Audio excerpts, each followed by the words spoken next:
Mind first. Yeah. That's what the placebo is. It's an effect of mind. Amazing. Yeah, this is a drug. This Course in Miracles healing is like that because it's very addictive. And it's addictive. Very. Yeah. Yeah, it's true. I for as much progress as I've made so quickly with this book myself, when I came to my first Course in Miracles meetings, and there were 4 people there, 5 people there. I'm like, where is everybody? This is freedom. Yeah. We're talking about. And you don't have to go any place to get it. You don't have to pay any money. You don't have to memorize anything. Here it is written down. It's even step by step. Yeah. The steps are written down too. It comes from me. I can be free if I just do this. And I know it because I have some experience you have. Yeah. I was like, powerful. Whoa. This book knows me better than I do. Right. I'm going to read on. Yeah. It was like coming to a home I'd forgotten about the whole time. Yeah, that's it. Yeah, it's amazing sense of being at one with what I always was. And then now the problem is that this ego doesn't want to die off. It doesn't want to admit that it's not really real and that it's not in a dream. It wants to believe that this is the reality and that I can live forever and be comfortable in this dream. Yeah, you might experience what we call the spiritual ego. Oh, yeah, I think it might be, yeah. It says, I've got a plan for you. I know how you can approach God. Yeah. Just listen to me, because the spiritual ego. Yeah.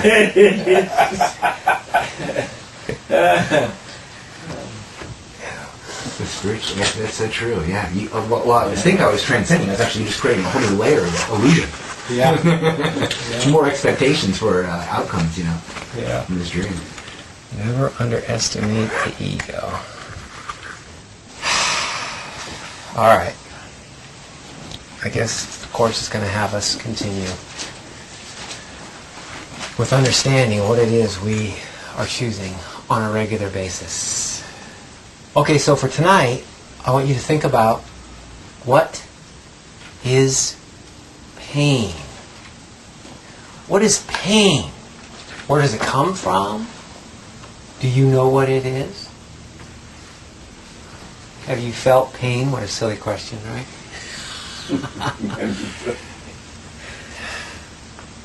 But this is something that is certainly worth visiting in this room. Something that we spend so much time with. Something we spend so much effort to get away from. Something that returns as quickly as we allow it. Pain. Pain. What is pain? Check it out. Feel it. Spend a few moments. I promise you there's good news tonight. What is pain?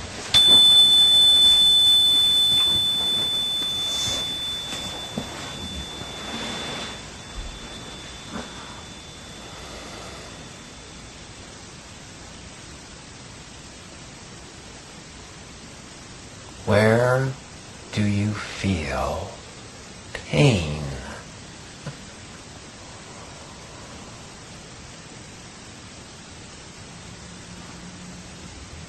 What is pain?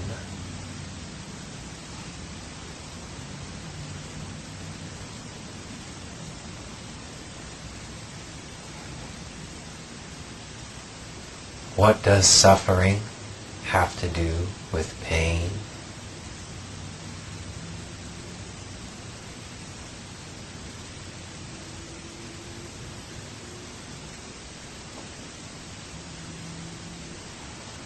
And finally, do think about this. What does it mean? What does pain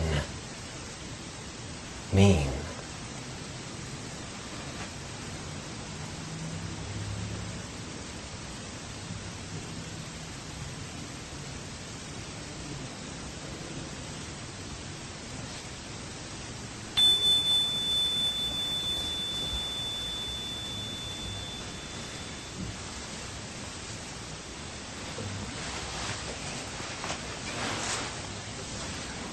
What is pain?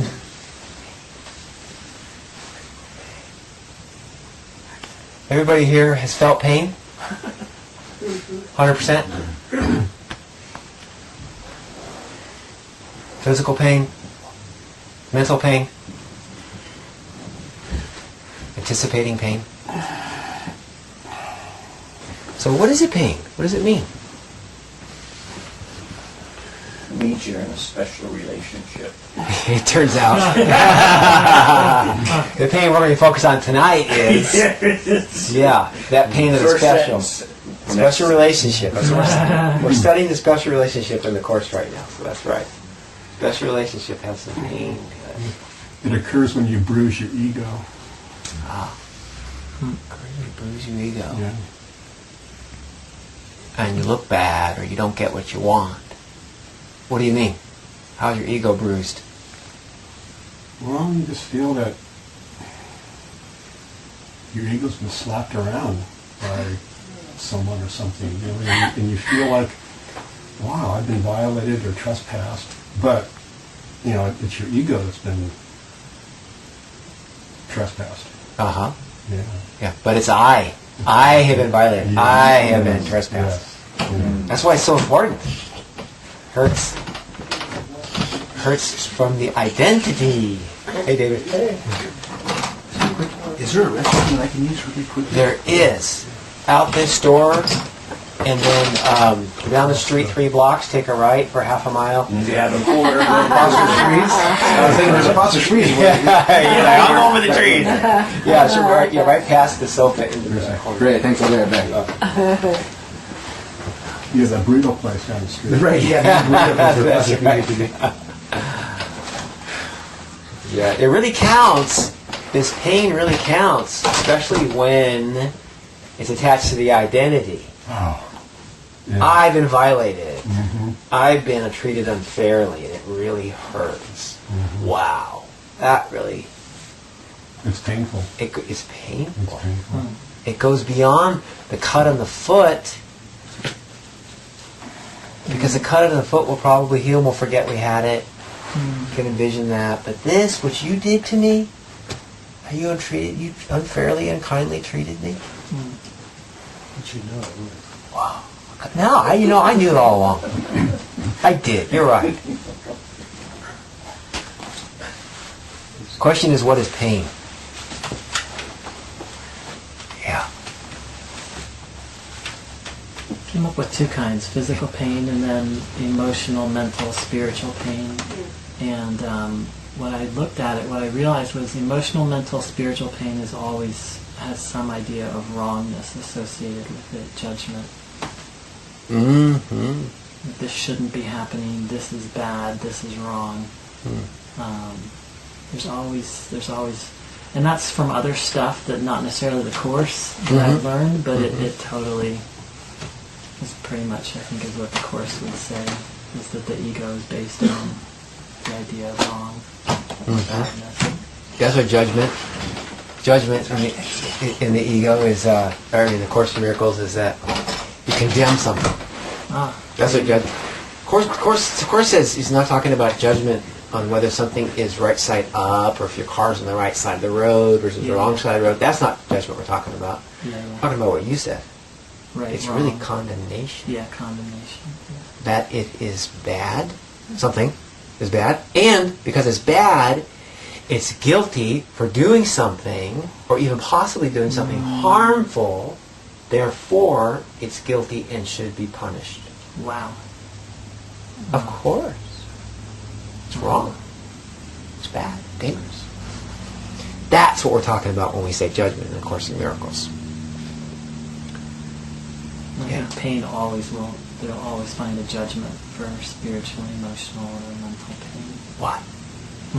Now, why? I think you're absolutely right. There'll always be a judgment attached to it. Yes. Yeah. Follow that.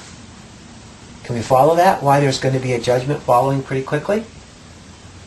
Well, No. we automatically judge, Yeah. right? We can't, because we have no neutral thought, so we're always, everything's black or white, good or bad. Uh-huh. Uh-huh. That's how we function. That's how we I don't know. Yes? So good or bad? So good means you're going to get something. If not only, even if it's just a smile. Bad means... You already have it. What? The bad is you already have it. That means you lost Hey. something. Bad means you lost something or you're going to lose something. Yeah. It cost. Do you want to lose something? Anybody? No. So we better judge. We better find some guilt. Maybe defend. Maybe attack before you lose it all. Well, Right? you know, it's funny that you're bringing this up. Yeah. I've been watching this case on TV with that Zimmerman guy. Yeah. Okay, well, you know, they're making a big thing about him shooting this kid, which is a big thing. But being mayhemmed on your face with a broken nose, maybe going into your skull. Uh-huh. I mean, it's self-defense. But you know, I mean, and I'm looking at this pain deal. Uh-huh. You know, I'm trying to bring it down to a different level where we're not killing everybody, but there's a line there somewhere. Why did the person, let's say, come up with the energy to attack or defend? Where did that come from? Nobody here right now feels like jumping up and defending or killing anybody else. If so, we're keeping it. Well, if so, we're keeping it. If so, yeah, we're hiding it very well. Yeah, staying on your cushion. Very good. Yeah, good job, everybody. Keep it up. Think about that. Where you get all that energy to jump up and scream at somebody or punch them or pull out a knife or whatever it is you meant. Does that have something to do with identity? Hate. Like not forgetting who you are or misidentifying yourself with the body or the Yes. mind? Exactly. Very personal. Yeah. Isn't it very personal? If we hear somebody else is getting attacked over on in East Santa Cruz, well, that's terrible, isn't it? I hope they're okay. Well, it's also, you know, how much time we spend avoiding pain. Yeah. Yes. Everything is built around avoiding pain and avoiding suffering. Yes.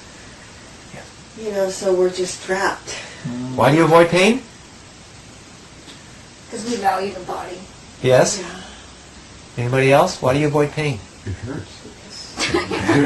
Honestly. It bruises our ego. I don't know. Just throwing stuff out there. They're choosing to identify with the dream rather than identifying with the decider. Well, yeah, if you got your wherewithal with you and you're on your spiritual path, and sure, you can see that. But I want to keep this real simple. I mean, I'm really afraid of pain. Huh? Fear. There's some fear Yeah. that the pain going to get worse, will return, will continue. You bet there's fear here. Because it hurts. We don't want to be hurt. So it's the thought that comes first. Yep. In fact, it's the thought that comes first. So without the thought, then there's no fear. There's no suffering for There's darn no sure. suffering. Isn't suffering the hard part around the pain?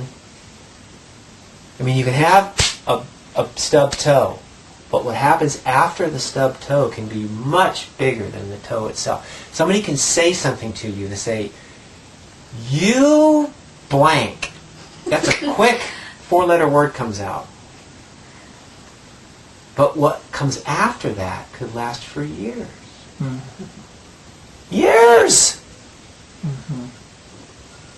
That's suffering. It's bigger than the pain.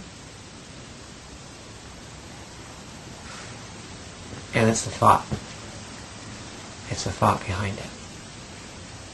That's why I'm calling this out, because Course in Miracles, we can always distill it down to the thought. This is not a book about actions. There's no reference to behavior in this book at all. And I just want to point out that we do want to see other people as, the worst person than we are. Because that justifies, that makes us look good. Makes us look good. You can actually, we can be redeemed and feel Well, good. that's the bully syndrome. Uh-huh. You make somebody if you are not you can be better than somebody else or makes you feel better. Yes. And don't you have a little credit? If you can prove that you're better than the other person in a special relationship. It buoys your ego. Yeah, it does. It buoys your ego up a little bit. Now, if you've made a little transgression, but you made a big one, so you're really bad, and I'm really relatively very good. So that's the trade-off. This is a special relationship. This is a negotiation that happens, after the sweet romantic period, That's what we're going to look at a little bit tonight. Yeah. Okay, so turn to... Turn to page 341. Now this is chapter 16, which is... I'm going to read that sentence again. We're still heavily working the special relationship here, chapter 16, section 5 now. Is this the workbook? This is the text. 341. 341. The first time it says 341. The book has that twice. This is the first one. It's about a third of the way into the book. I have kind of a vague idea of what a special relationship is, but could you give what exactly the course... I mean, I have different ideas. But Certainly. One that's going to save you. What? Going to save you. It's going to save me. If it doesn't kill me. One that will complete Hey, where did you get that from? Yeah. Oh, I see what you mean. Yeah, there's a lot of truth Romantic to that. love It's is gonna save you. Yeah. what most of us think of. Yeah. But your arch nemesis could be a special relationship. The one Superman that's and gonna Lex save, Luthor. the one that's going to save me. Completeness. Yeah. Heal you. Yep. Okay.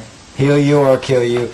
A special relationship is a relationship with something or somebody that is specific to that thing or that body.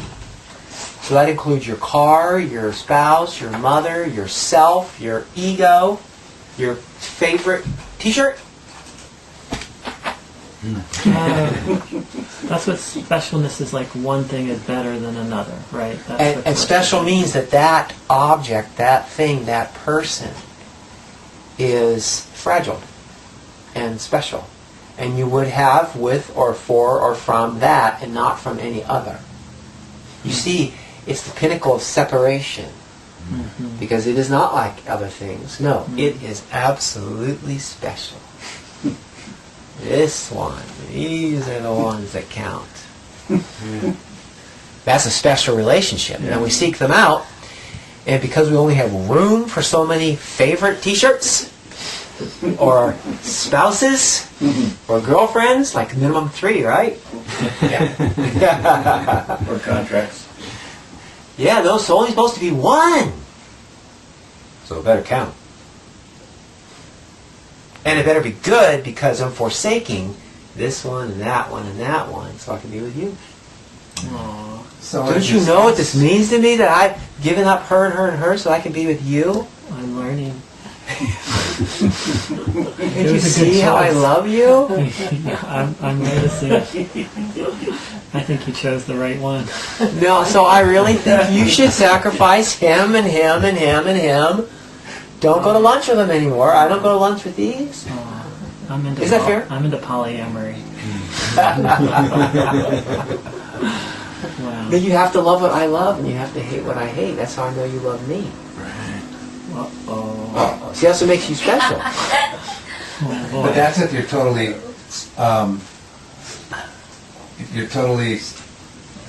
sponsoring them. Well, and you're hoping they sponsor you. Well, Right. You see, but what, if it's I hope right. it works for you, Mario, but what I really want is it work for me. What I really want, I want to be happy. That's why I decided to go out. Because I wanted to be happy, and I thought that you have something that I'm missing.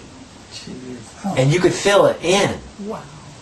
And on the first 3 dates, I was pretty sure you could. That's why I'm continuing to date. Now, the minute I find out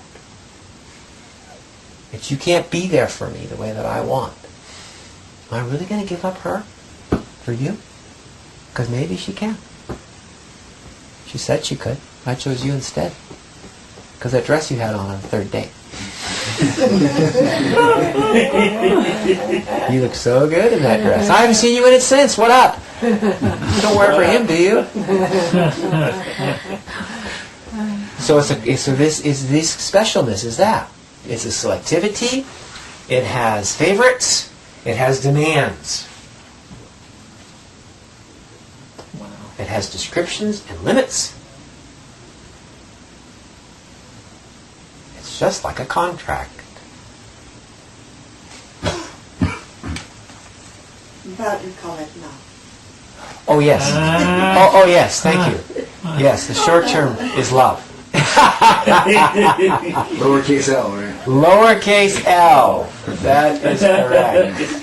That is absolutely right. The little L, love. So the Course calls that the substitute for love. Well, the section we just finished is the illusion and the reality of love. So there is the illusion of love. That's great. And as we learned, it's all fun, right? Until it isn't. And it can be miserable for 30 years. Right? That's okay. That's okay. It's not a real problem. So from the Course's perspective, it's nothing plus nothing still equals nothing. I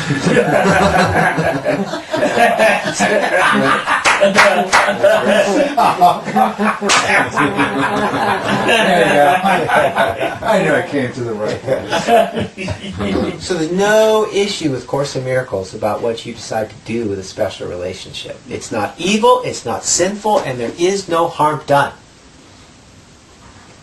Except what Cecilia said.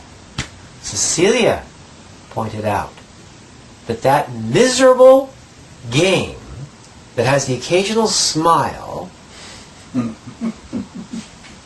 we use the term love for that. And there's very high potential for an extreme cost. Extreme cost for calling that love. Don't we say that God is love? We compare those two. Is this how we're defining God? With this contract that's on today and off tomorrow and in court the following day. Bring up my past. And after you live through that, through the highs and the lows and then the really lows, and the scars on your heart and your mind, think all of us have these broken relationships, right? Now do you want to meet God, who's really love? More than you've ever had here. Or people say, I'm done with love. People say love, what do the songs say? Love hurts, love stinks. Because the cost, see? Cost of love. Oh, we had 3 great years together. It was so wonderful. And then she had her mother move in. She thought if I loved her, that her mother should be able to live with us in our 1-bedroom apartment. She says, Mom can do laundry and cook. It would be great. It would be great, she said. There was a cost to that love.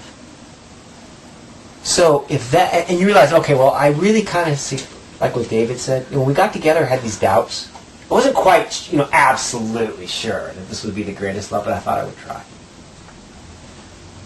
I thought, but I kind of knew in the beginning something wasn't quite right.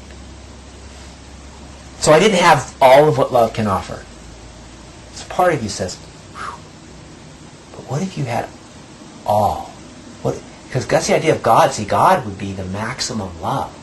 And if you associated loss and pain and grief with a little bit of joy, with love, and God is all love, can you afford that much loss?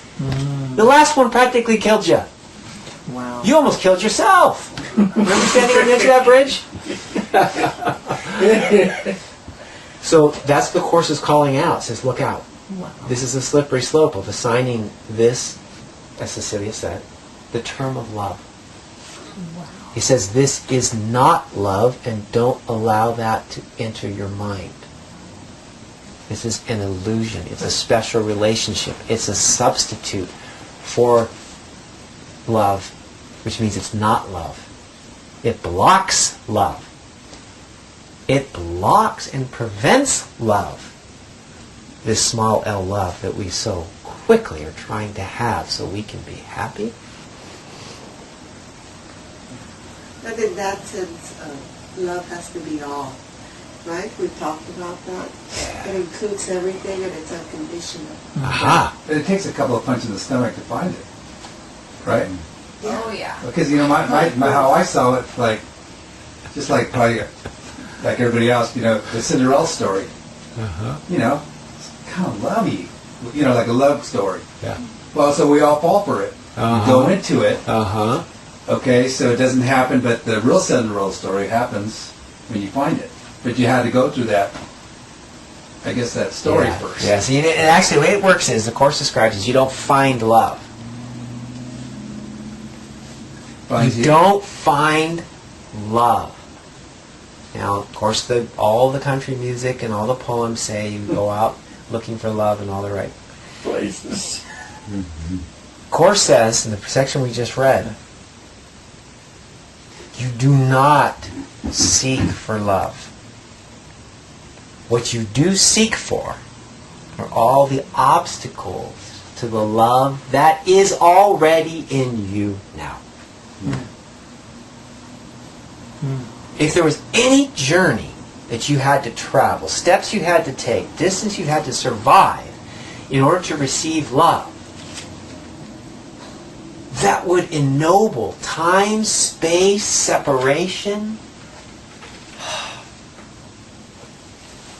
and would put love somewhere else. Course in Miracles says, here's the good news. This is a journey without distance. The goal that has never changed. That's a direct quote. Okay, but to find it, we have to suffer first, no? So says the ego. Oh, okay. Course in Miracles says, no, actually, the idea of suffering is a block to the awareness of love. Perfect block. Yeah. Because with suffering comes this pain thing we talked about. And remember, if you're having pain, there's going to be some fear quickly following, because pain hurts. And so we want to prevent the hurt by defending, attacking, or just running. Leaving the hurt someplace else so it doesn't hurt us more, making it even more real and forever. Course says, nope, it isn't suffering. Suffering has that terrible road to it. What it is, the experience and understanding of love, is not a doing at all. Being. It's an undoing, so that you understand your being. Yeah. To perfectly undo would leave you right here now. Right here now, with nothing to gain, nothing to lose. Peace. Yes? I think that's a part of, and it's almost a contradiction in terms, because I don't want to call it suffering, but what you're talking about is this undoing, and it involves a certain labor of consciousness, of constantly choosing not to identify with the pain and suffering. But my ego, by default, Yes. by the gravity of its identification with the dream, wants to continue to return to that special relationship. Yes. And I don't want to call the return and the removal of the obstacle suffering, Yes. but perhaps work in that labor, that constant, what I guess the Bible might call carrying one's cross, Yes. of carrying this burden. Yes. I don't know if you call that suffering, Yes. and if it is, maybe It is much effort to carry the cross. Right. It is much effort, and it hurts the shoulders. And you have to continue to push. Yeah. What is it like to put the cross down? That's the thing, is when I put the cross down and I return to the fear and I begin to feel frightened again, because I've already picked up the cross. I can't go back to the illusion. And so it's almost like I can't go back to the dream. I can only move forward. And I don't want to say that God is forcing me to move forward, but it almost seems like I'm forced to move forward because I can't go back to the illusion anymore. Well, this is key. Because carrying the cross is thought to have a great purpose and a significant value, even self-esteem. You see how much of this cross I've carried for you? How hard I've tried? how much suffering and how many sacrifices I've made for you. See how much I love you? Right. How much guilt am I starting to lay on this person? I'll make him say he loves me. Just watch this. You know, a little more guilt. He's going to say, but I love you too. Yeah. Watch. Yeah. I better. How much you've suffered for me. Yes, you're right. We misuse this so much, but it becomes a habit and a identity with that suffering, indeed. The Course recognizes that. And the Course describes it this way, this journey. It says you would not be, your cross would not be taken from you, because you would absolutely fall into fear. And it said, these aren't the quotes, but there's a section that describes it this way. And fear is the opposite of our curriculum. Were you suddenly to be, we say that. Oh God, well if there is a God and the Holy Spirit, why didn't you just come help me now? Just wake me up, fix everything, put me in heaven. I'll recognize, the clouds and everything. Go ahead, just try me. Right? Sometimes we say that. But the Course recognizes how deeply identified you are with your dream, with your burdens. How closely you hold them for your comfort and sanity and your very identity. The Course understands that, which is one of the reasons why I find this book so comforting, because it knows me better than I know me. It knows my little private thoughts that keep me so comfortable. This book will bring those up to the surface, and you'll hear the Course describing them. So its goal is to have you let go, or put down, or put aside, or just try a few moments without your grievances, your attack thoughts, your judgments. Have you seen much of the workbook yet? Not much of the work, but mostly the text. No, that's fine. No, I'm not hurting you. Yeah. Really. If you can handle the text, I think you can. Suffer through it. Go for it. Yeah. It's so hard. I know. Yeah. Don't try to understand anything. Just make sure you read everything. Yeah. Because it'll explain itself as you go. I think you already know this. And then, with some of that orientation, the workbook becomes the gift of realizing some of the teases that were dropped off in the text.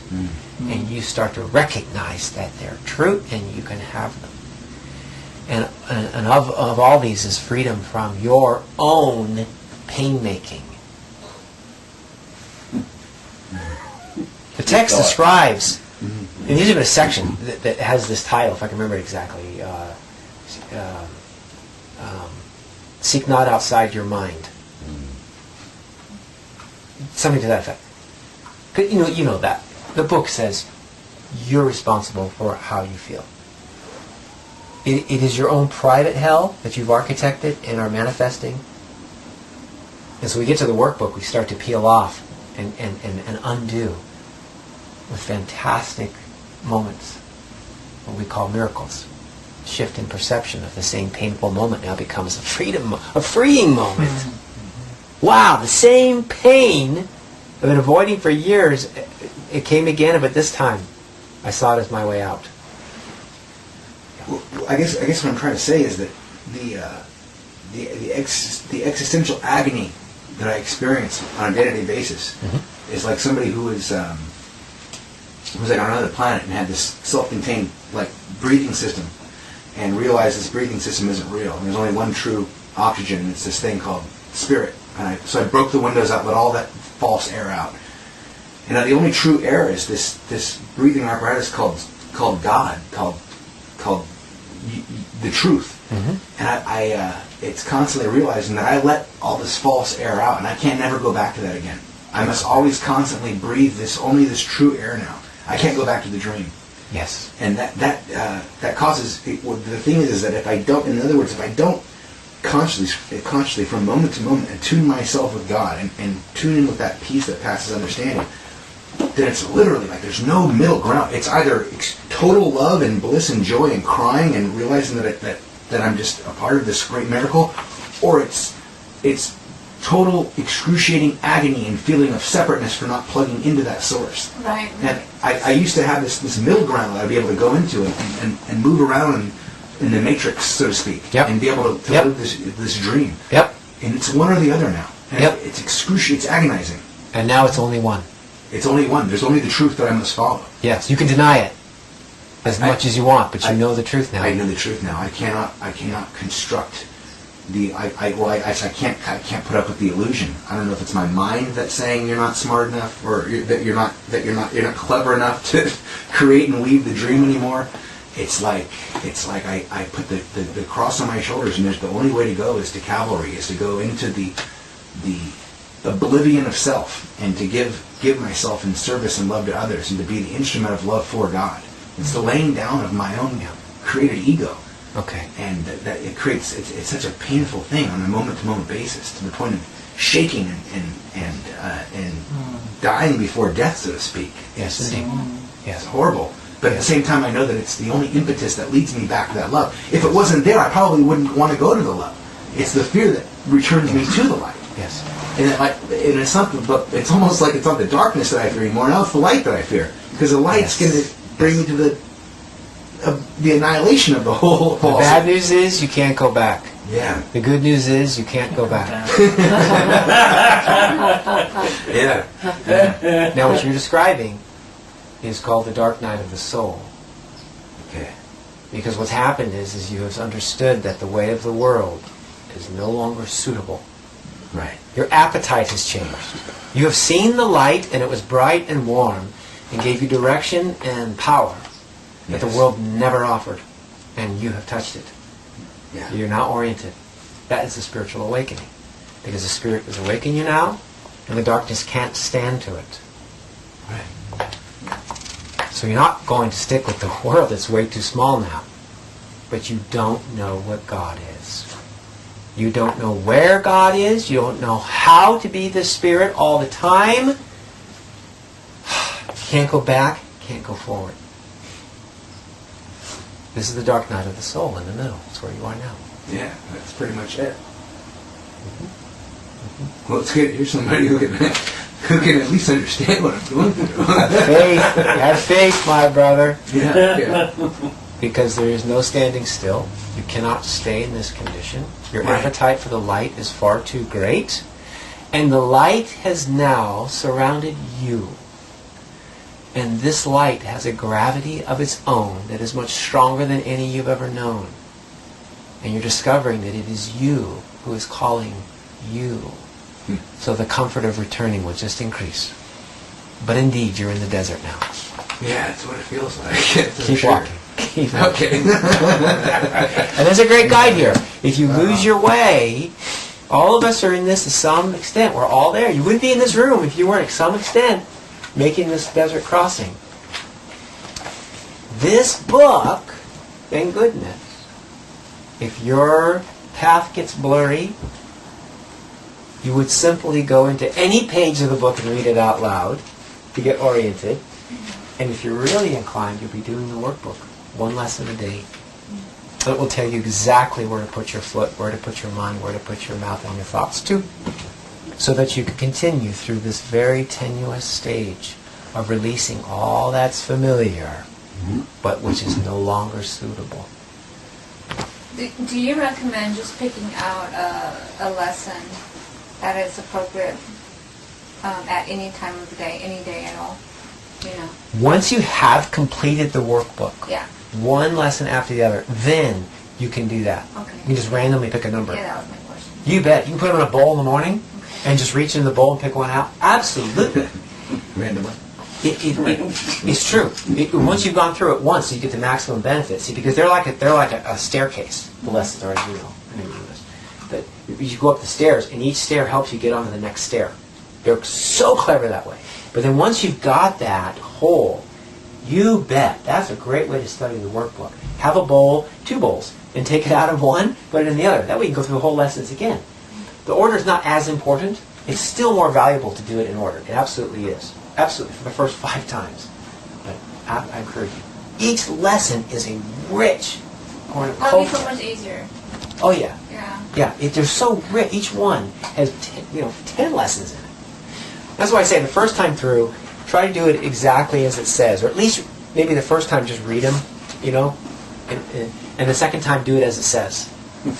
It's really hard the first time you have to say, this is worth my time. And an hour, what are you kidding? Every hour I'm supposed to say 5 this? minutes every hour. Don't you know I'm busy? I got a life to live. Hey, I Yeah. double it. Whatever they say to do, I double it.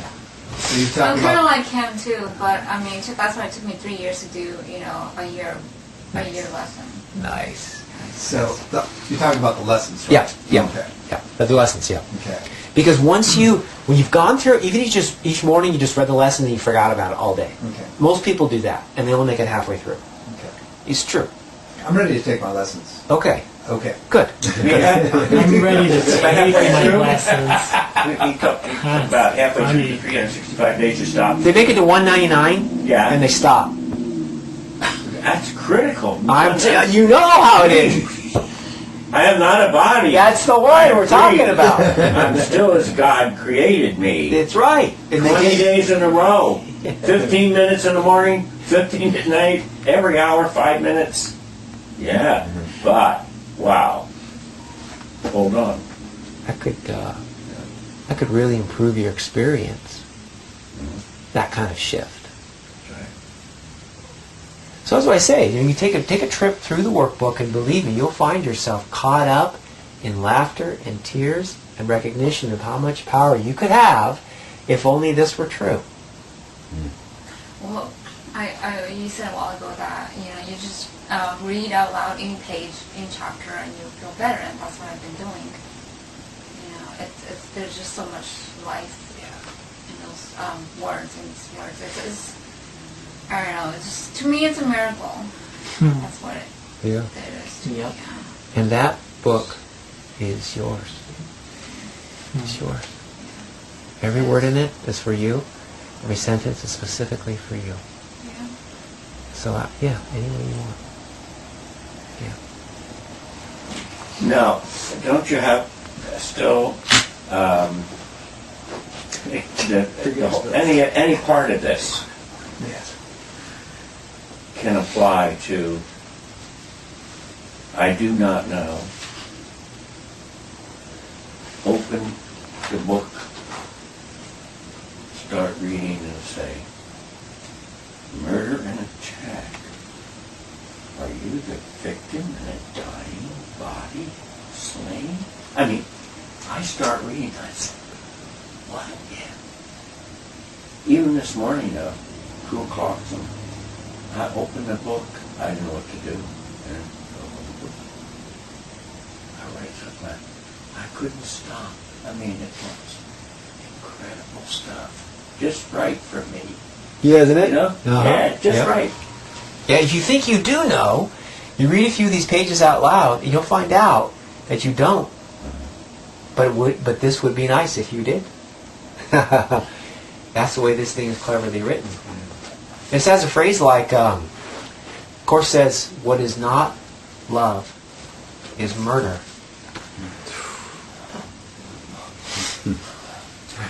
Those fighting words. Talk about one or the other, huh? Yeah, it's pretty much, it's really black or white. It's either you are in spirit, or you're blocking spirit. You are in love, or you're blocking love.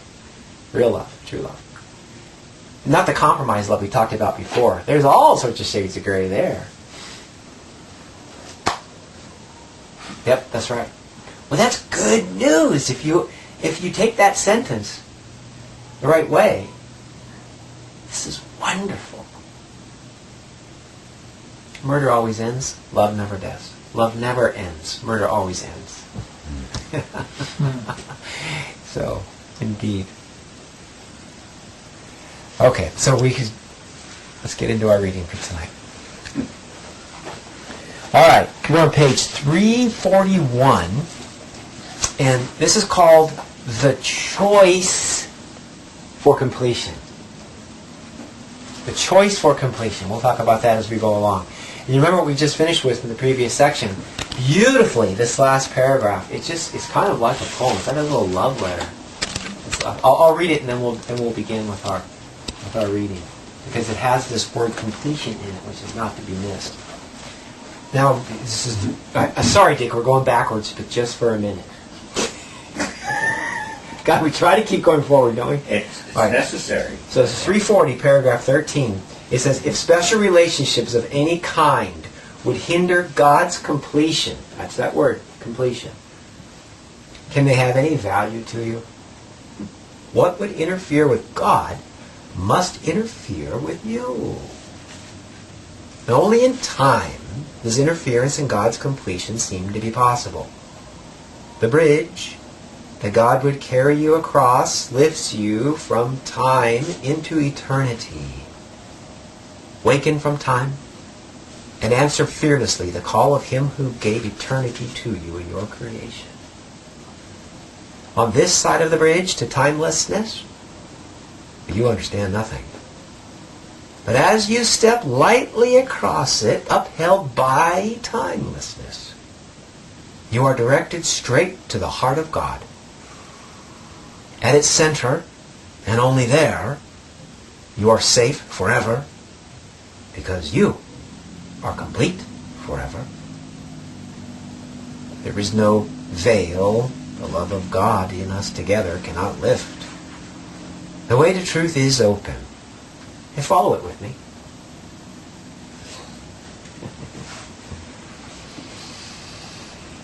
So, timelessness. He's hinting at something he'll cover later. But for now, speak the word completion. That the completion is invited. Your completion, God's completion, is the same. And it happens through following the gravity that our new guy, what was your name? Eric. Thank you, Eric. Sorry about that. That's Yeah, it. Eric. That Eric is pointing at, that he felt he's already being pulled by the gravity of spirit. See? His completion is guaranteed now because he's in the pull of its gravity. It's like literally, it's like passing the radius of a black hole that I can't escape from now. No matter how strong the rocket boosters of my ego are, I'm being pulled into this singularity of love. Yes. And it's terribly disturbing my ego. Yes. Because I want to return to the dream world when things get uncomfortable. Yes. And I want to operate in the service of my ego. But I know that the only game in town now is love and being of service to others. Yes, indeed. Yes, indeed. And you could fight and fight and fight to try to get away from this whirlpool, right? Imagine the ocean and the whirlpool, and you could swim away from obviously the center where you're going. It's hard you could swim and say, I'm going to make it, I'm going to make it.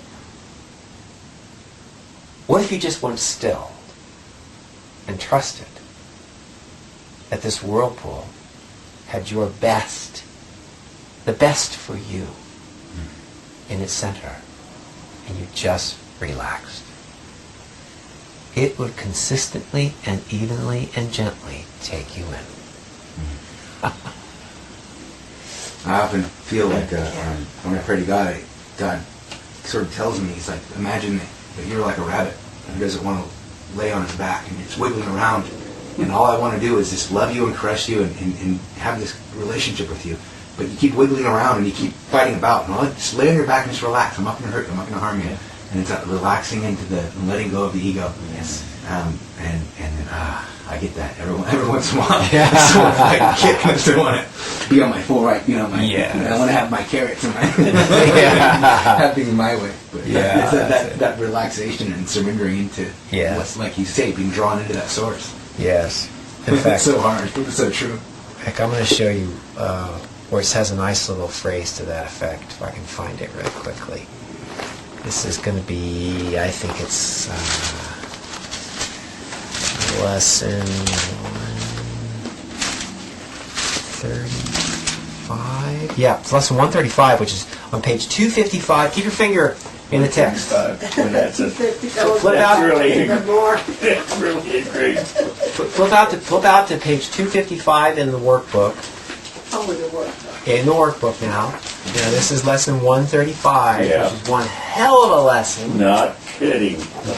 It's the longest lesson in the workbook. There's so much going on. It's like 5 pages. I think. he was going nuts when he was. There's so much to say, he was thinking. What page was that again? Page 255. 255 in the workbook. 255, go to the top of the page, paragraph 18. Eric, would you read that for us?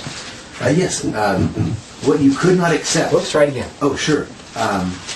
number 18. Yes. What could you not accept if you but knew that everything that happens, all events, past, present, and to come, are gently planned by one whose only purpose is your good? Perhaps you have misunderstood his plan, for he would never offer pain to you. But your defenses did not let you see his loving blessing shine in every step you ever took.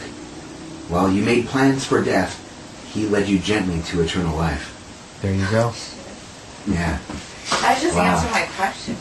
Yeah. Glad. That's good stuff. Totally forgot about that. Wow.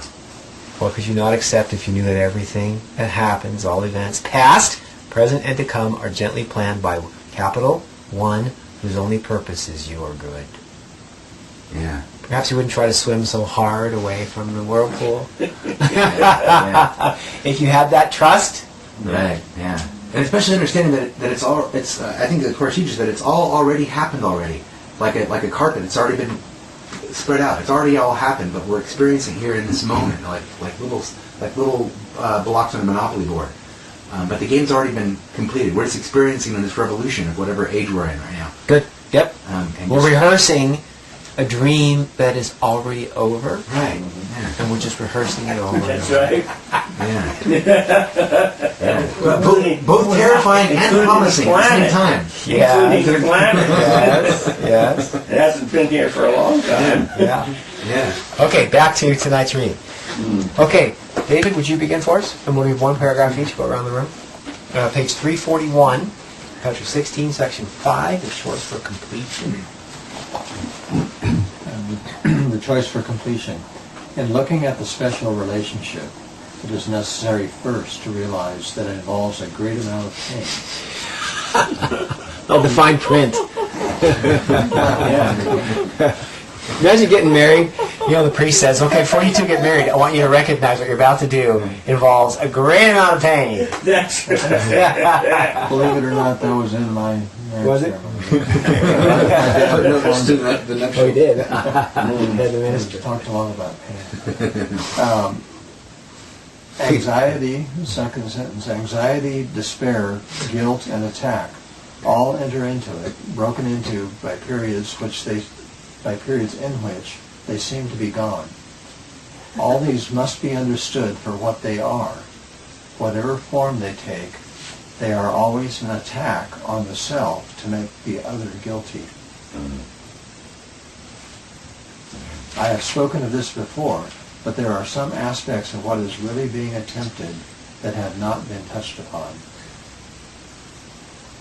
Here. Okay. Very simply, the attempt to make guilty is always directed against God. For the ego would have you see him, and him alone, as guilty, leaving the sonship open to attack and unprotected from it. The special love relationship is the ego's chief weapon for keeping you from heaven. It does not appear to be a weapon, but if you consider how you value it and why, you will realize what it must be. I have a question, or do we do that after the section? Yeah, we run through the whole section, then we'll spend some fair time with each paragraph. Cool. The special love relationship is the ego's most boasted gift, and one which has the most appeal to those unwilling to relinquish guilt. The dynamics of the ego are clearest here. For counting on the attraction of this offering, the fantasies that center around it are often quite overt. Here they are usually judged to be acceptable and even natural. No one considers it bizarre to love and hate together, and even those who believe that hate is sin merely feel guilty but do not correct it. This is the natural condition of the separation, and those who learn that this is not natural at all seem to be the unnatural ones. Welcome, Eric. That's right. Oddball. Yeah, it's how I'm feeling. Yeah, so proceed. For this world is the opposite of heaven, being made to be its opposite, and everything here takes a direction exactly opposite of what is true. In heaven, where the meaning of love is known, love is the same as union. Here, where the illusion of love is accepted in love's place, love is perceived as separation and exclusion. It is in the special relationship, born of the hidden wish for special love from God, that the ego's hatred triumphs. For the special relationship is the renunciation of the love of God and the attempt to secure for the self the specialness that he denied. It is essential to the preservation of the ego that you believe this specialness is not hell, but heaven. For the ego would never have you see that separation could only be loss, being the one condition in which heaven could not be.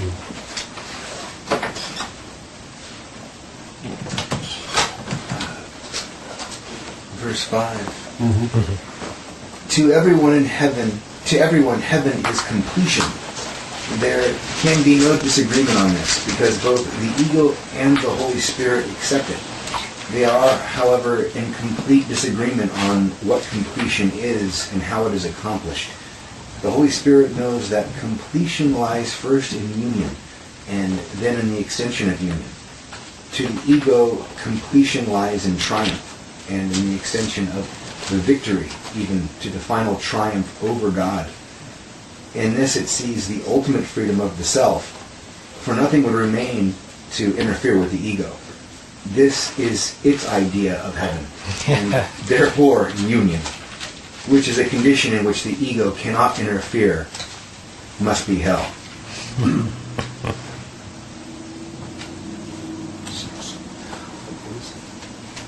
The special relationship is a strange and unnatural ego device for joining hell and heaven and making them indistinguishable,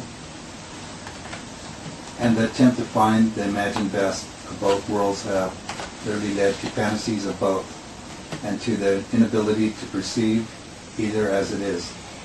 The special relationship is the triumph of this confusion.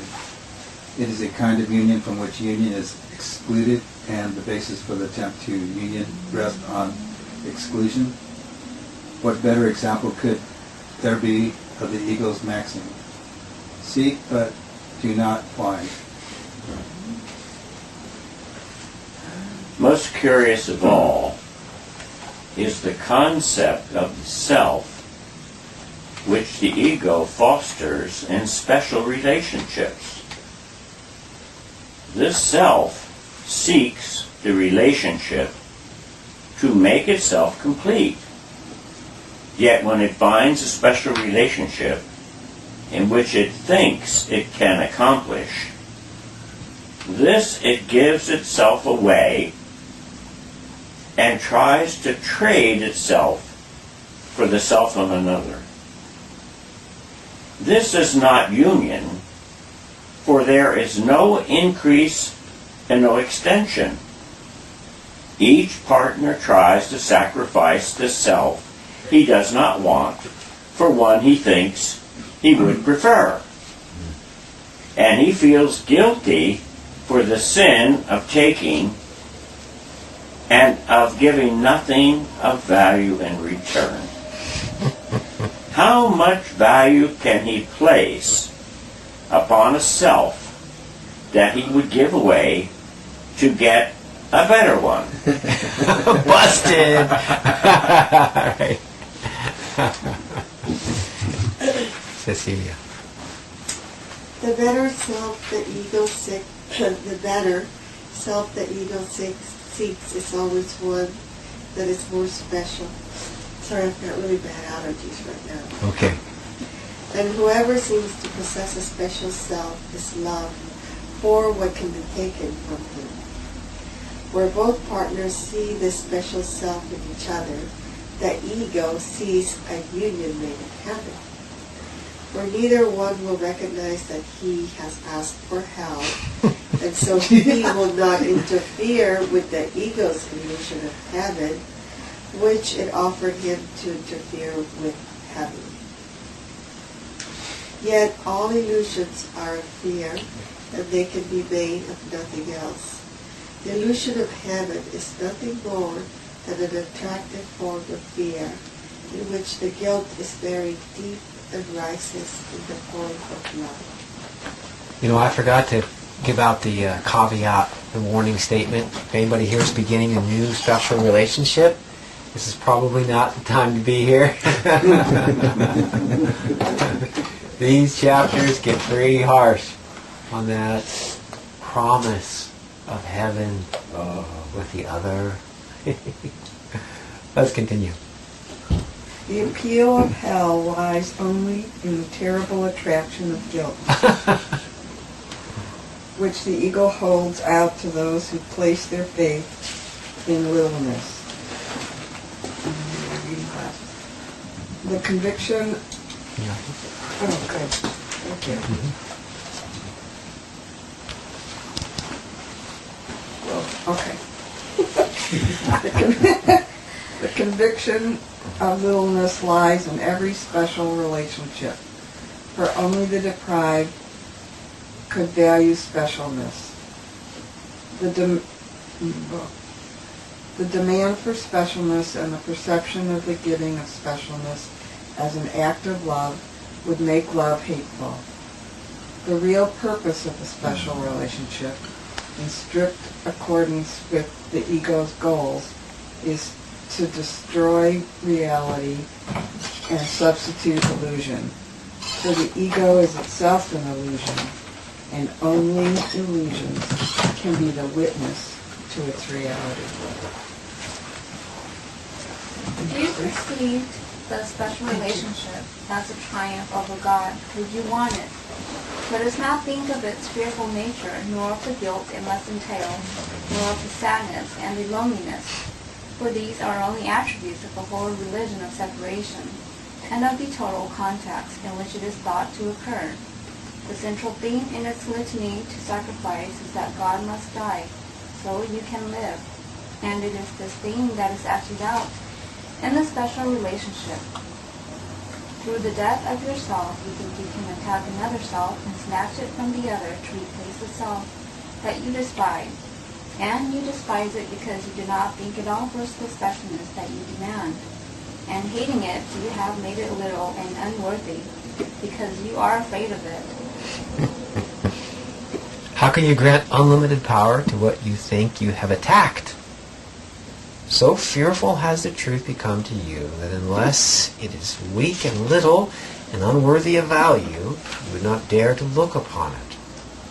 You think it safer to endow the little self you made with the power you wrested from truth, triumphing over it and leaving it helpless.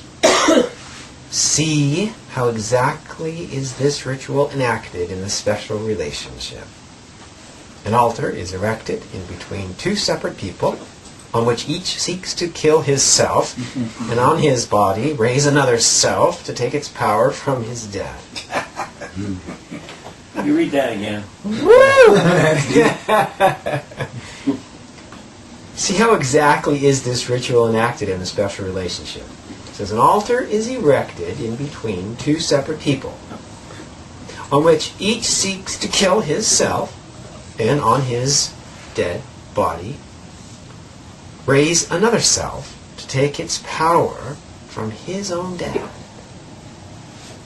Over and over this ritual is enacted, and it's never completed, nor ever will be completed. The ritual of completion cannot complete, for life arises not from death, nor heaven from hell. Can't wait to dig into that paragraph. Oh God, that's awesome. That's going to be a couple of months. Yeah, probably December. Yeah, just to interpret it. Whenever any form of special relationship tempts you to seek for love and ritual, remember love is content. Content. Oh, it's content, thank you. Love is content and not form of any kind. The special relationship is a ritual of form, aiming at raising the form to take the place of God at the expense of content. There is no meaning in the form, and there never will be. The special relationship must be recognized for what it is. A senseless ritual in which strength is extracted from the death of God and invested in his killer as a sign that form has triumphed over content and love has lost its meaning. Would you want this to be possible, even apart from its evident impossibility? If it were possible, you would have made yourself helpless. God is not angry.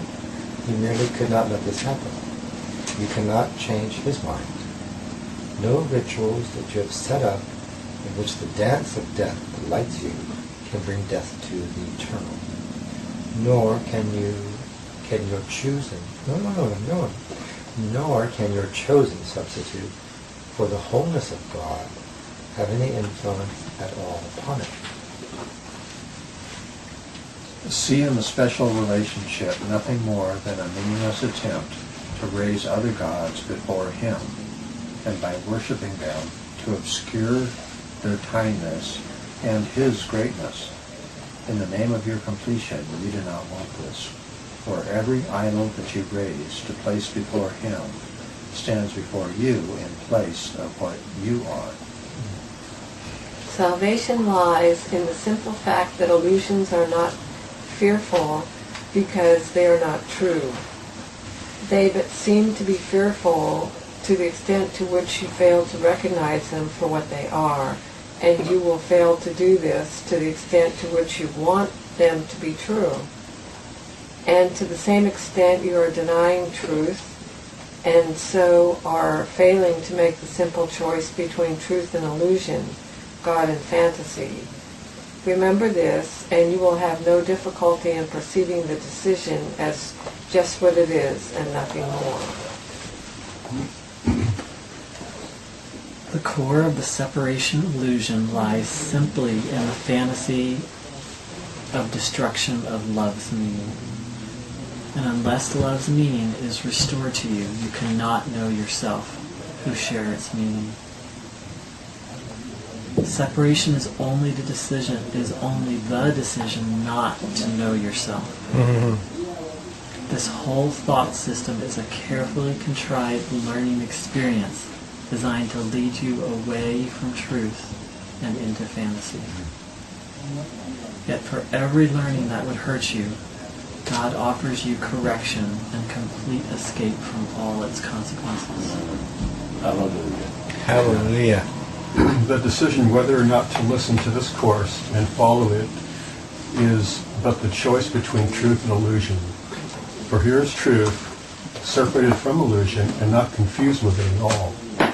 How simple does this choice become when it is perceived as only what it is? For only fantasies make confusion in choosing possible, and they are totally unreal. This year is thus the time to make the easiest decision that ever confronted you, and also the only one. You will cross the bridge into reality simply because you will recognize that God is on the other side and nothing at all is here. It is impossible not to make the natural decision as this is realized. Oh, man.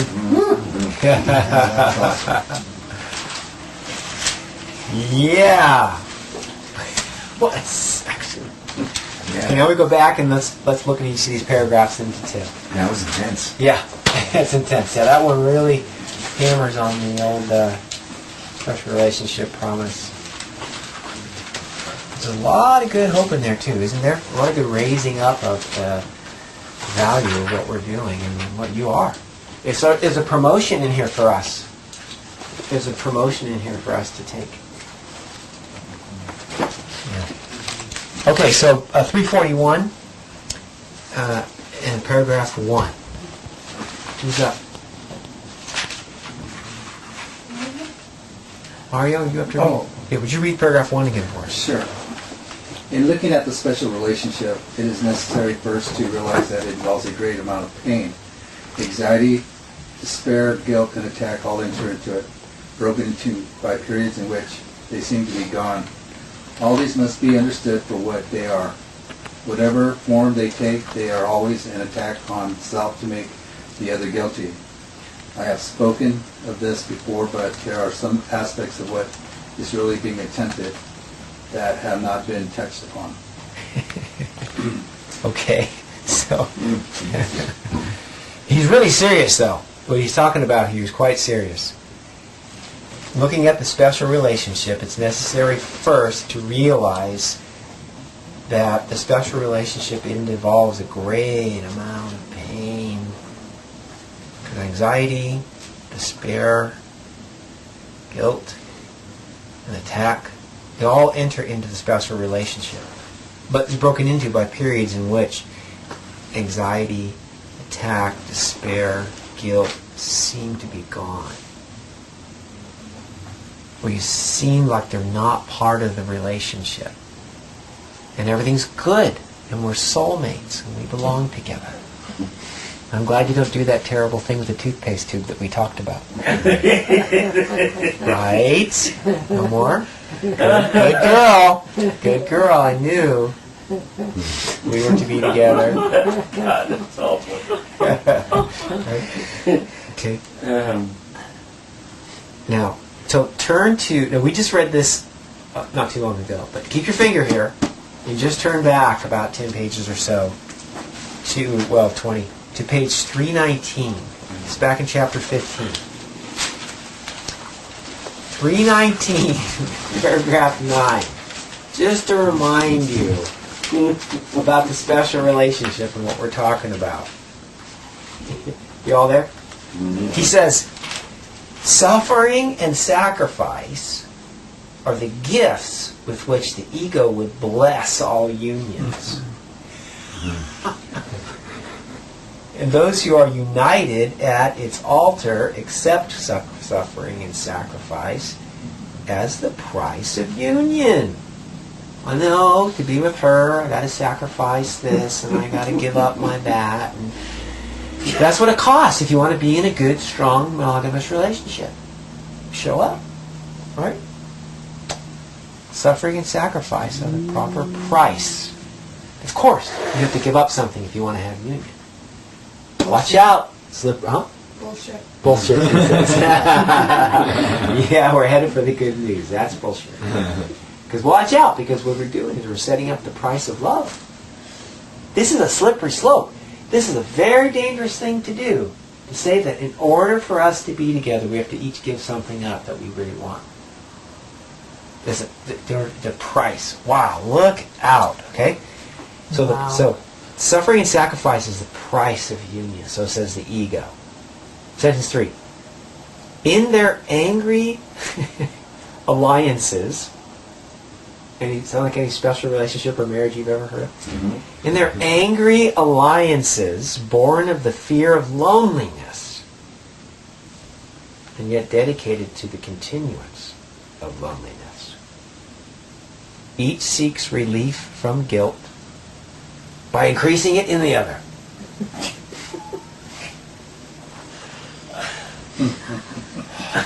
I know I did it, but you did it first.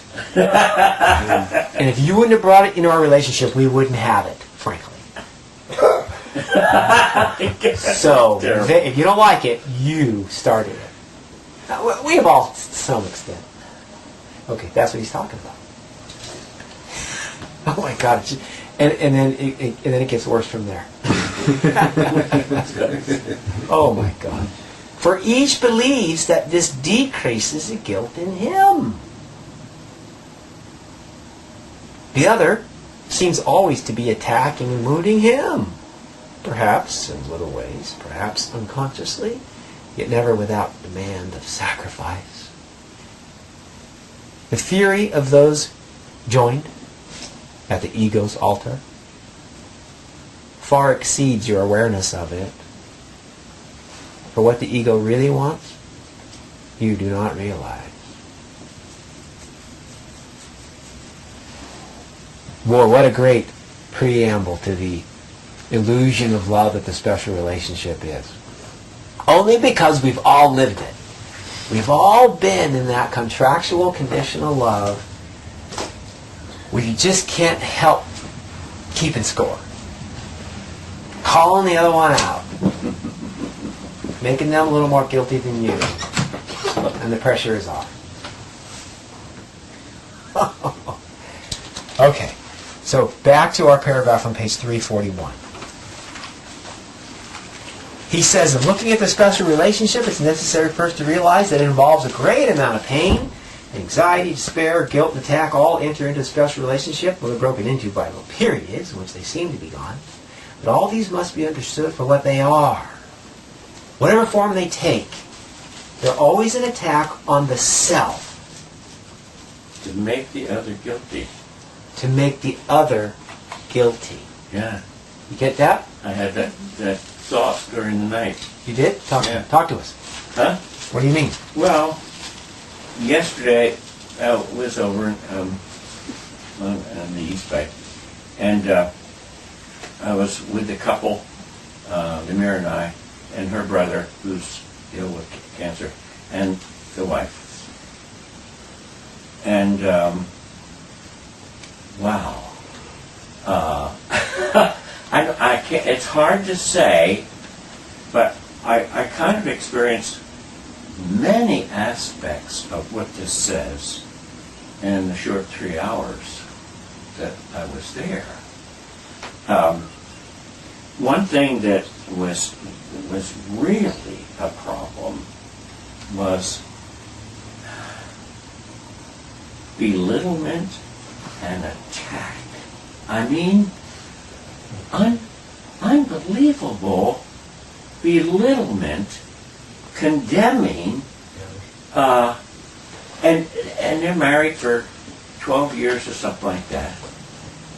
And I thought, my God, I'm not going to say anything, okay, because they don't have a clue what is going on. They really don't. They just know they're both sick, right? They're miserable, okay?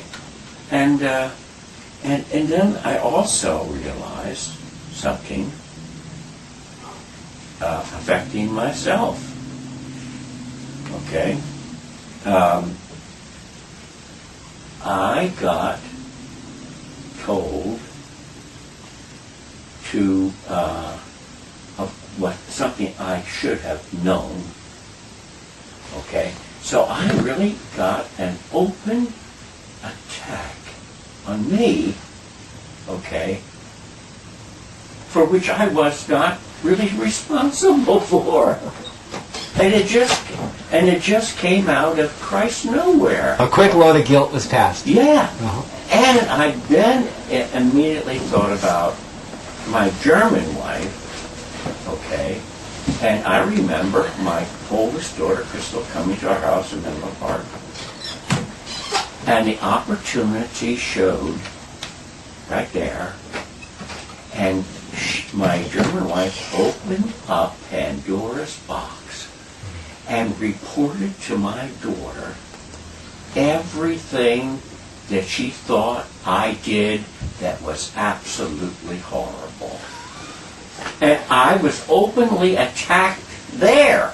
And those three things, came during the night. And I lay there in the bed and I said, oh my God, Luca, this is so true. Okay? This kind of thing that goes on. And I felt hurt. Okay? But guess what? What he says, it is the truth.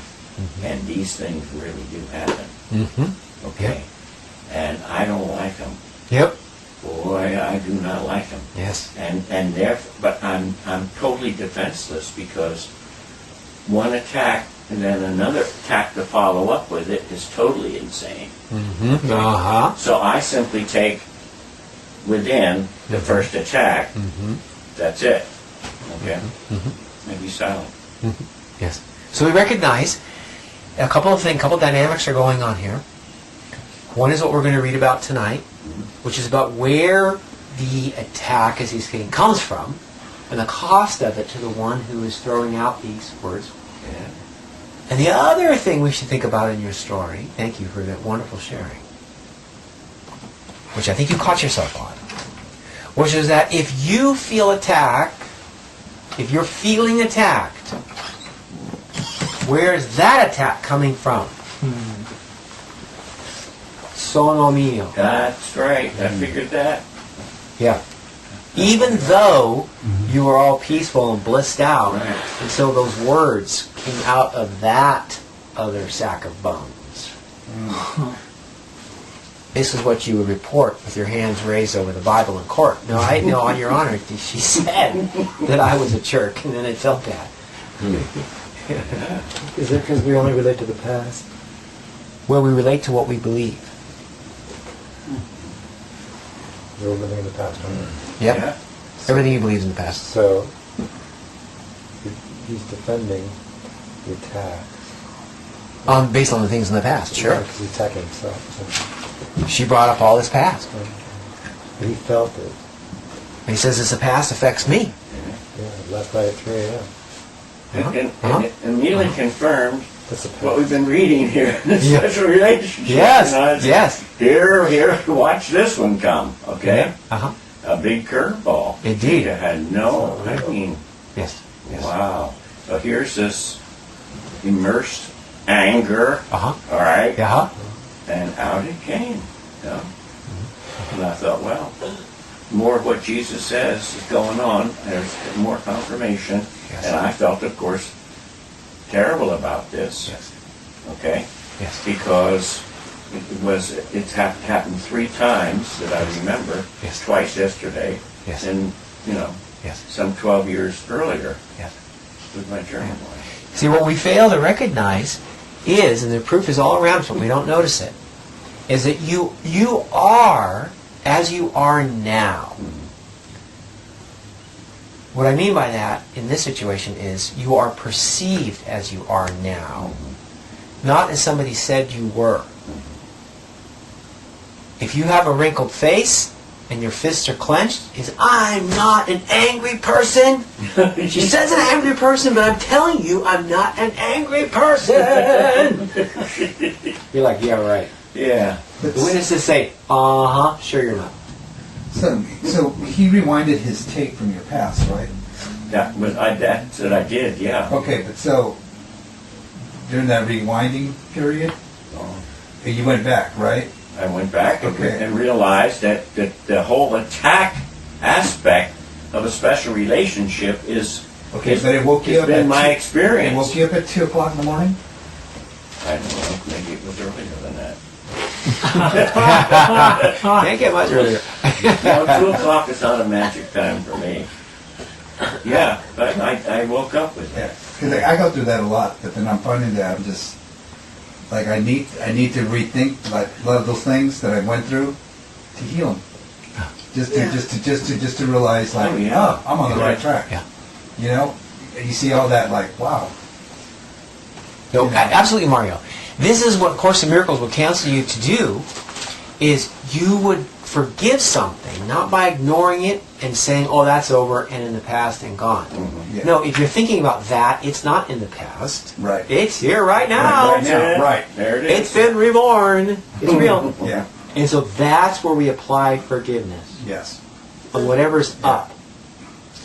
Indeed, time doesn't exist. So if you're thinking about it, no, it's present. Mm-hmm. It's present. Yeah. Yeah. And now it's time to you apply your lesson for the day to that thought of what you did with your German ex-wife 17 years ago. Yeah. Now is the time to apply that, because that is like a hook on your belt that you've been ignoring but dragging all sorts behind you for so long. Yeah. I look at them as opportunities to forgive it. Yeah. Yes, Forgetting exactly. my past. Thank you. Yeah, it's I like, wound up it's doing just beautiful. that. Thank you. I wound up doing just that. Yes. But I did struggle with it for a while in the bed, and I thought, Yes. well, Augie, go to hell. This has happened before. Okay? The same kind of same stuff with somebody else, you see? And so I didn't feel good about it, but I figured, I'll forgive it. That's what I did. Yeah. And my first thoughts were I was going to have an encounter and fire back, All right. all right, and say, or do you realize what you did yesterday? You know, and all that. But I chose now to forgive and forget and drop it. Yes. Yes. I felt much better. Yes. So when you forgive, what is that process like? Yes. So when you say, I decided to forgive, Yes. what did that entail? That process. The process just, I realized Okay. that if I were not in a place where I would accept this, all right, if I'd have just laughed it over, it wouldn't have been an event, okay? But I was vulnerable to this. And so I realized my feelings, all right, were one of resentment, possibly a reattack, open this up, and then I realized that was foolishness, and so I said, I forget, that's it. So to forgive something is to release our judgment of it as being real and harmful. Yeah. That's right. That's right. You got all these words and stories, and you got witnesses that said you did what you said you did, and you know. Ask OJ. No, you really did. I picked you up from prison. You did. You were. I remember. I'm the one who bailed you out. All that proof, right? Yeah. But my dilemma is, do I continue to interact with this person that continues to do this, and I have to continue to go through the forgiveness? That's like Because I saying. continue to be on the receiving end of it and having to go through that again. Excellent question. And we need this. And that is similar to saying, does that mean I have to continue to sit through the class until I pass it? Suffer. Because frankly, right now, I don't fucking wanna. I don't Excuse want my to. language. I don't want to graduate. So if you don't, so in the analogy here, if we don't become free of the things that are making us small, we remain small. And there's really no problem with that either. If you want to stay small, I mean, actually small can be comfortable, you know? I just want my little things and my little anger and everything, and it works well. Works well. No, really. No, really, it's not really a problem. No, I don't want to be in the anger. Creature I habit. just don't want to be on the receiving end of being made to, Yes. Yeah. So then you say, I'm leaving. and then I have to go through forgiving it. I'm leaving this high school because I just can't pass this exam. They're really unfair, and they're tough. And then you move across town, and you go to school there. Damn it, this algebra is there too! And I gotta study, and who's ever gonna use this? Do we have calculators for this? We don't need to learn this. I don't need to learn to be peaceful when people are insulting me. That's what we're saying here. That's not my question. Okay, so somebody's making you angry. So somebody is somehow putting on My you. feelings. They're hurting your feelings. I'm going. Saying something It's unfair. not a question of me being peaceful. It's a question of, do I continue to put myself in the situation Mm-hmm. I see. Situation. where I have to be peaceful? I know Ah. how to do it. That's not a problem. Aha. Aha. But Aha. Okay, so the answer is no. You don't have to be a doormat. There's nowhere in the course that says you're supposed to suffer and you're going to suffer. By no means. Unless you're married. Oh my God. Isn't that the fine print? Is that what we're reading this first paragraph? In the special relationship, there is pain. Recognize it. Sorry. Yes. Yeah. That's right. It's funny. Yeah. Yeah. So it's not a marriage relationship that I'm... okay. So going forward on this, so the answer is no. You don't need to continue to put yourself in situations that suck. Thank you. However, there is value of going one more time I know. with your head on straight. Right. And I have, and I have, and I have, and I'm pretty much at the end of my rope. Okay. And so perhaps we can say, I'm not willing to leave until this scenario happens again. Their fingers outstretched, and they're using your name and whatever it is. And you can see that it is this person. I know it's their issue. I know it's not about me. And they are calling all that. for love from you. I know. So therefore, what is the answer to a call for love.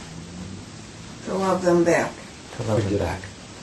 And then you can go, okay? If you're just tired and you don't want to do that, or it's just not right for you, that's fine. You don't have to. You don't have to do anything for anybody else on this planet. Oh my God.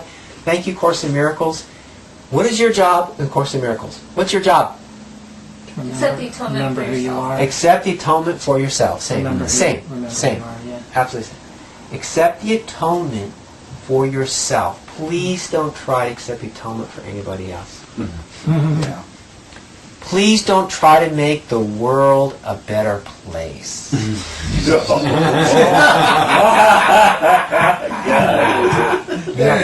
I'm a You don't have to stay. I understand. Yeah. Well, the Course is really big on asking the Holy Spirit for guidance.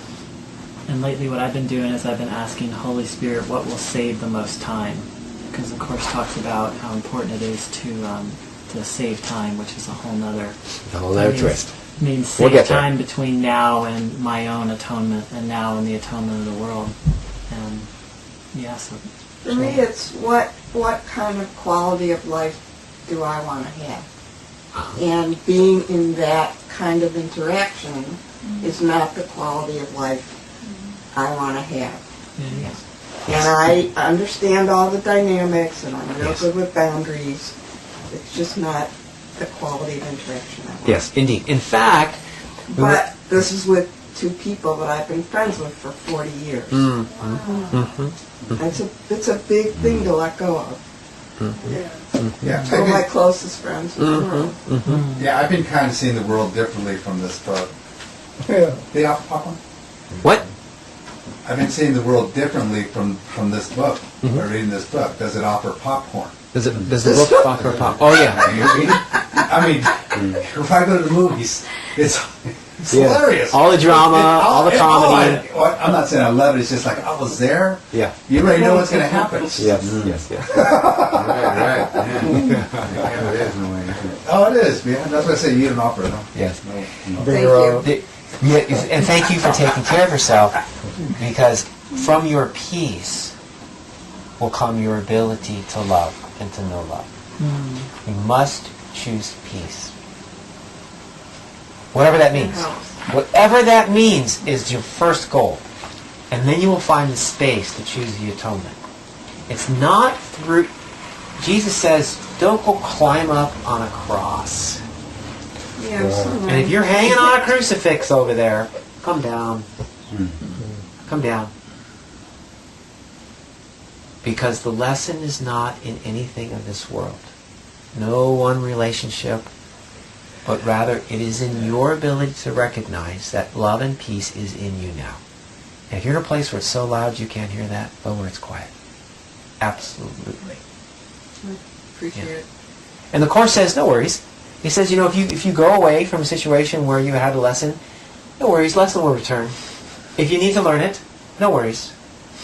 It will recur and recur. Gracefully, it will generously come back in your face again, so that you can get this almost valuable block out of the way. Well, what works for me is that, knowing that there's no such thing as sin. It's all a mistake, and therefore forgiveness is justified. It makes it very easy to, respond to someone's call for love. It makes it very easy if you look at it that way. Yes. Yeah. If we can arrest the judgment and the suffering and the pain, if we can arrest that, especially right in the middle of it, that's the highest value. We can have this shift that Mai's talking about. Attack isn't actually justified. And there's no real harm that can be done. Anywhere, anytime in this world. No, even with weapons and even with, blood loss and everything else you want to bring up. And we had that. We had a gal here with axe into a kid's head, the whole bit. And she was working forgiveness with that. And she was discovering that there is no situation on this world where you can't make this shift that goes from the material, where all loss occurs and must occur, to the spiritual, where all life occurs and must occur. It's where your freedom is. You never find freedom trying to make the world a better place. Look at, go to, keep your finger, well, we have a couple minutes, but keep your finger here anyway. And turn to,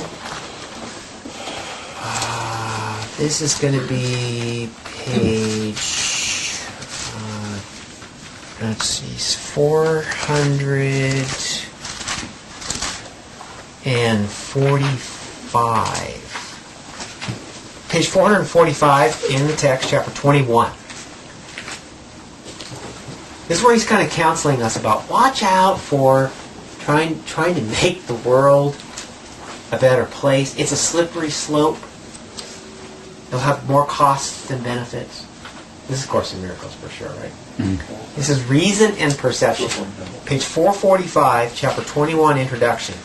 We'll just do the first paragraph. Listen to this. First he says, projection makes perception, full stop. Projection makes perception. Projecting out your thoughts gives you what you think you see.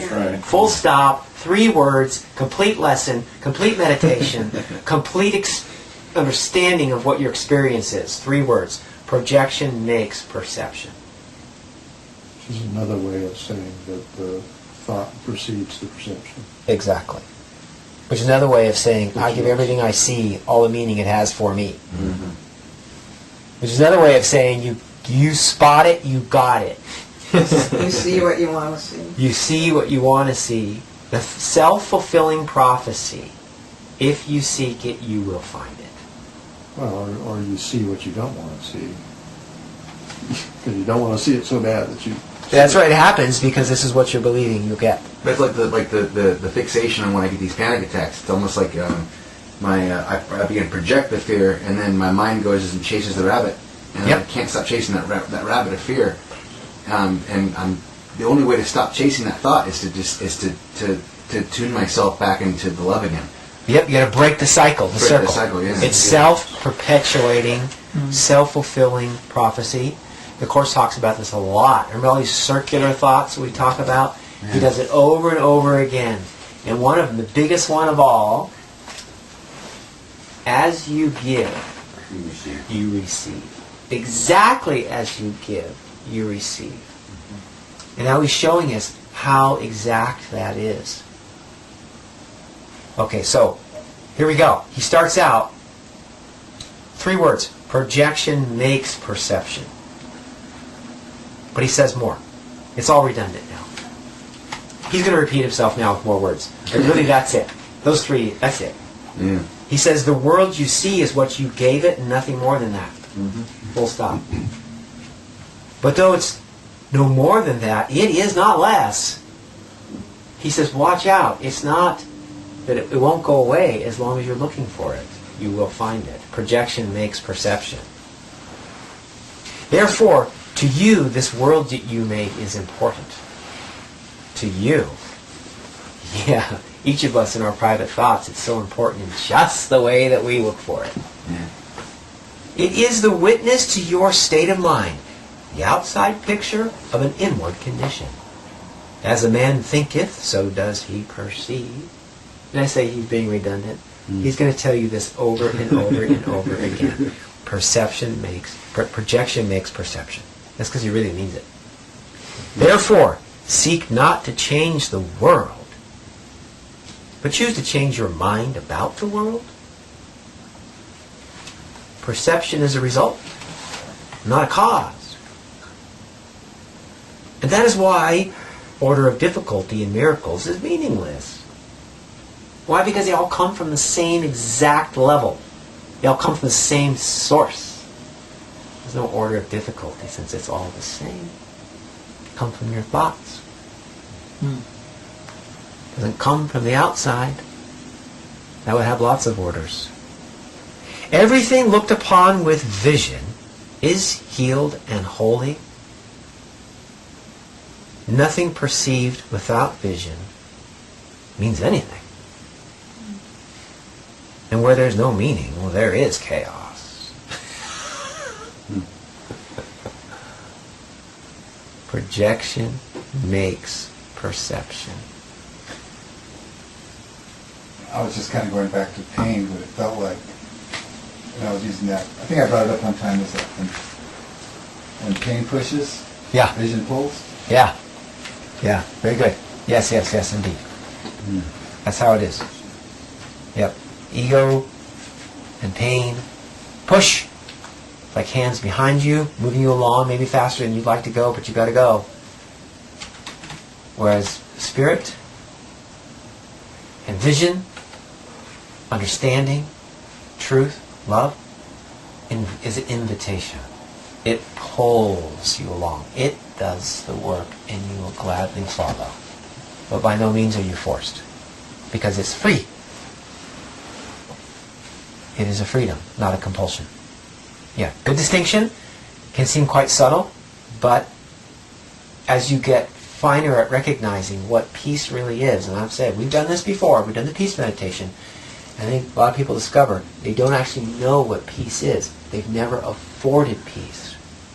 They have always been seeking for it or trying to hold on to what they thought it was, but it wasn't peace. It was really an effort to have peace, which is the same as saying you don't have it. Seeking is not having. Peace is actually a very full, complete, which is our word for the next few months, complete recognition. Yeah, it's a beautiful thing. Good, Mario. Good, good. Absolutely right. Yeah. So in the last few minutes, I just want to go back to and finish our paragraph so we can go on. This is page 341 now. Paragraph 1, we're just going to finish it. He says, whatever form they take, they're always an attack on the self to make the other guilty. Mm-hmm. Now, this is a special relationship. These are all these claims, like Dick beautifully had a story for us. One person brings up the past for another. You should have known this, Dick. Well, I should have known that, yeah. Or in what he's talking about here, all of these must be understood for what they are. Whatever form they take, they're always an attack on the self to make the other guilty. Yeah, right on. What does that look like? It looks like this. Robert, what you did really hurt me.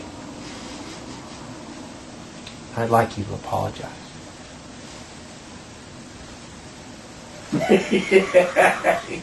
See that? It's so ugly. So, see, what I did is I made myself weak and hurt and damaged.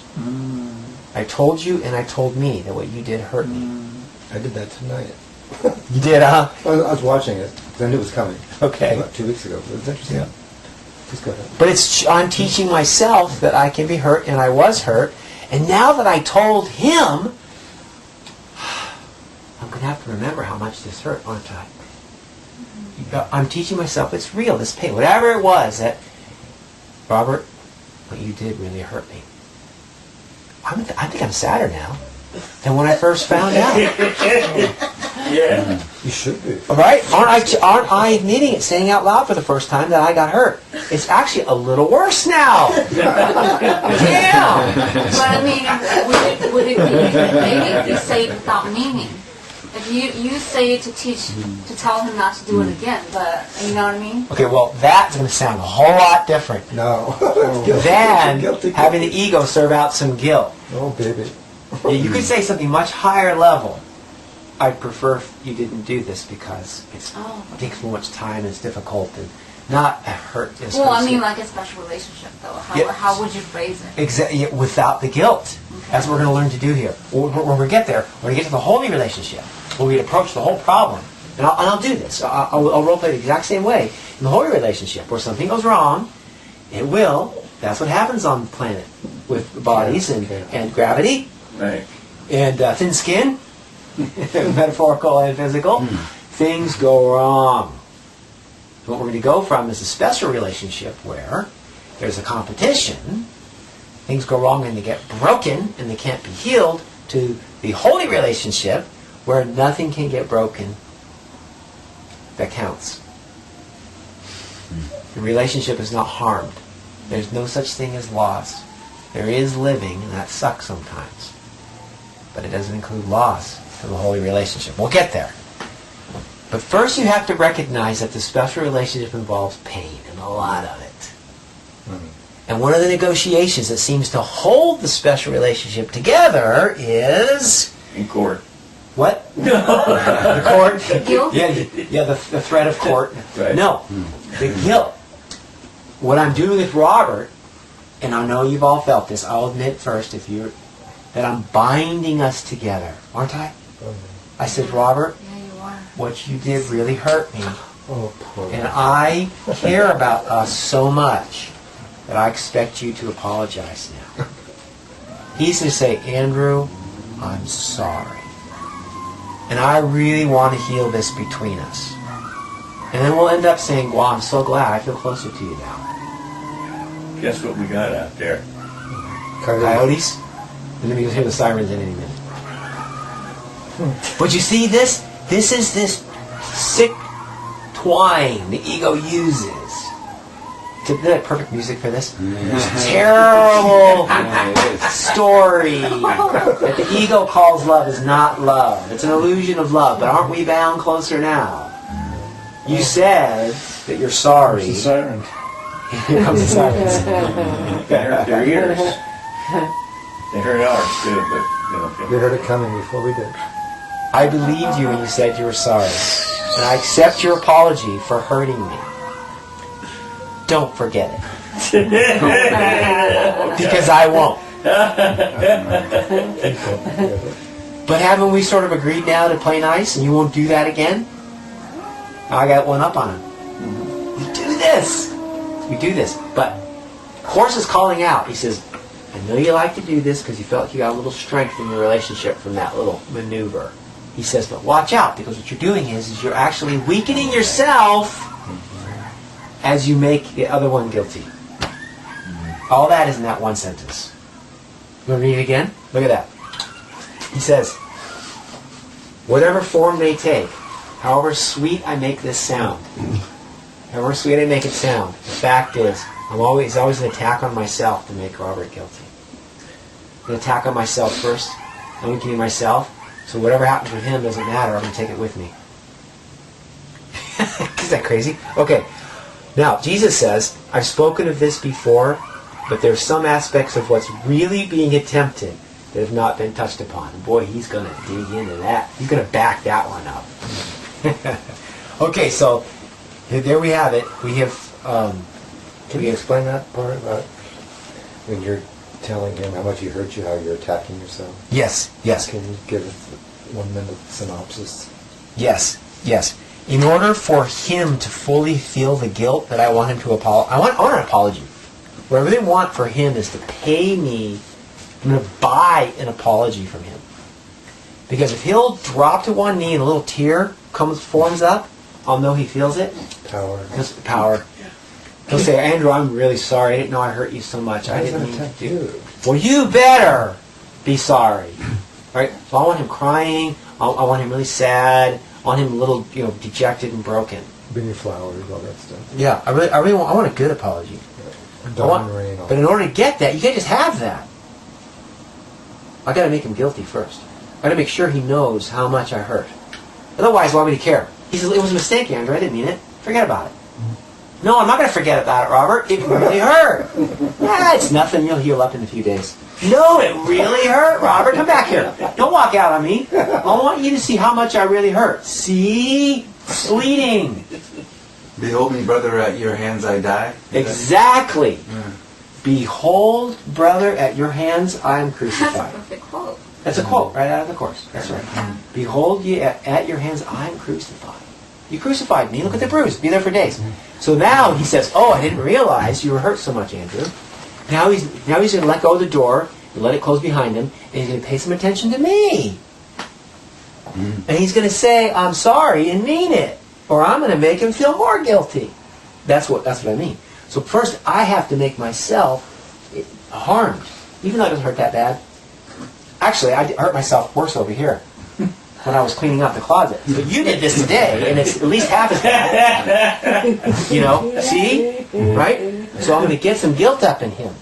And I'm going to hurt. Now I'm going to say, God, I'm really hurt. I didn't realize how bad it was until I told him how bad it was. That happens. That happens, folks. If you go tell your poor me story to your friends, every friend you tell it to will deepen the story and set it in your own experience. Every time you do this. That's just an example. So I'm weakening myself. That's what it means. I will first weaken myself to make him guilty. That's the price for both of us. Attacking yourself. I have to. Well, Yeah. it's just your thought that I can hurt you. Exactly. That's what the attack is. That's right. That's the reality of Because I it. can't hurt Go on to you. the next paragraph, and you're saying, what a fucked up God who stuck me with a guy like you. Yeah, the fact is, of course, it's going to teach us in no uncertain terms. I can only attack myself. I can only do. Thank goodness. It seems so insane. It does. And that's all, of course, is trying to do is point out Our how we insanity. do this and that we continue to do it and we're in a habit of doing it.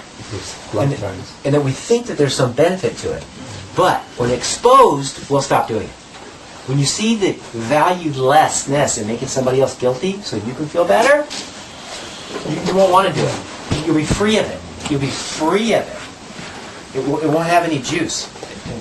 It won't have the cost then. Yeah. Anybody remember transactional analysis? Transactional. I'm okay, you're okay. What you do, you've been heard into stand-up comics. I'm okay, you're so-so. Oh, yeah. Yeah, I'm okay. You're okay. My shit is stuff. Your stuff is shit. I'll take your word for it. Thank you, Andrew. All right, let's have our circle. Thanks for making me feel so good. I'm glad you came, Jason. Sobered up your special relationship there. Nothing jingle. It's kind of cold. Oh, the ego is so busted in here, I'll tell you. That's what we're doing. Oh, bust your ego. Bust that fantasy.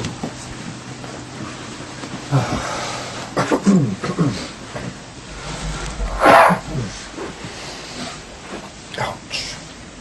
Take a deep breath. And as you feel that breath leave your body, let go with it all suffering that you would put upon yourself ever again. Thank you. Because it is you who suffers.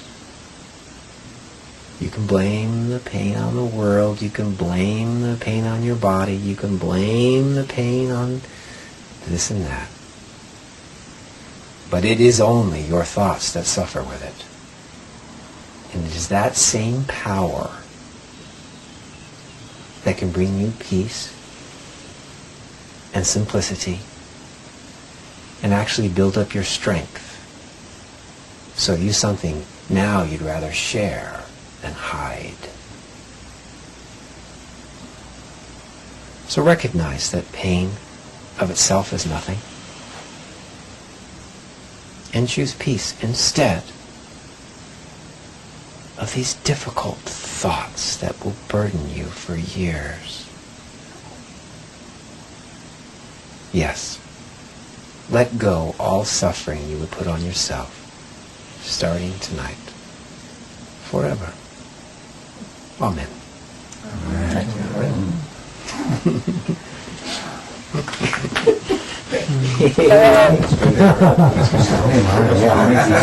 Wow, yeah, this is Thank you. Good job. Group meeting. I know.